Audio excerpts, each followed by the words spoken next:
বৈষম্য বিরোধী ছাত্র আন্দোলনে আহত ছাত্রদের চিকিৎসার জন্য জাকাতের টাকা দেওয়া যাবে কিনা, এতে জাকাত আদায় হবে কিনা।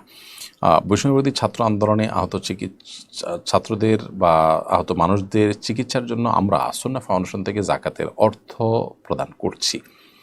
আমরা জাকাতের অর্থ প্রদান করার ক্ষেত্রে উপযুক্ত ব্যক্তি যাকে আমরা জাকাত দিচ্ছি তিনি জাকাতের হকদার কিনা তাকে আমরা একটা ফরমের মাধ্যমে তার তথ্যপত্রগুলো আমরা ভেরিফাই করে নিই, তারপর আমরা সেটা হ্যান্ড ওভার করি তাদেরকে। তো আপনি যদি এরকম কোনো ব্যক্তিকে জাকাতের টাকা দিতে চান, জায়েজ আছে, তবে শর্ত হলো ওই ব্যক্তি জাকাতের হকদার কিনা সেটা আপনাকে নিশ্চিত হতে হবে।